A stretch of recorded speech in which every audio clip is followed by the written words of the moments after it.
Actually, they're all high vibrational oils.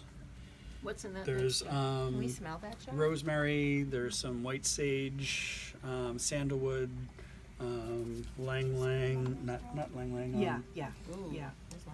Myrrh, frankincense, stuff like that. They're all high vibrational. And you What is the always idea with them? use the essential oils with MPS? That's Jesus oil. Oh, wow. Let it get in there before you. I did the MPS scar release class, but they never told us about the oil. The teacher teaches it separately. John sells the oil. I may come to a point where it just starts to burn. If it does, let me know and just slow, deep breaths when that happens.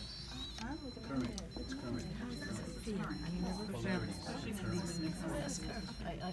haven't either. I don't intend to.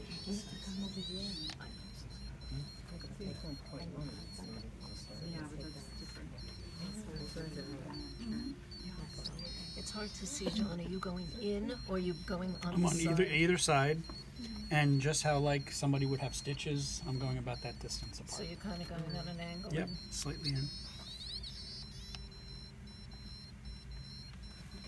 So, guys, how are you enjoying this real life demo? Thank you for donating your body to science, by the way. How many seconds? So that we can. 15 seconds. How does it feel? It's like electricity, If you had a C-section. microcurrent. It's a DC microcurrent. How long ago was this?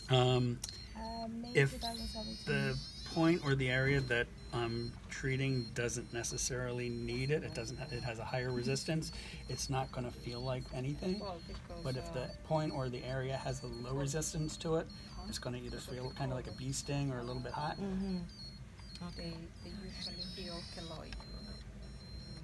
I've seen well done ones, C-sections. I know, like mine is So this is answering the question for so many of the other therapists. Guys, by the way, welcome to our MLD combination with MPS course here. Compliments of Lainey and John here in Boca Raton. But you know what? I am videoing this because there's so many other therapists across the country asking the same questions you are. Can we get the lymph flow somehow to do this naturally? And is there any other just device? A C-section, they didn't remove anything or anything like that. Yeah, is there any other device or mechanism that can break down the scar tissue or make it so that we can make the lymph drainage more viable? And that's what you're looking at here with Instructor John and Lainey. Okay. Like you can see where the bulb Yeah.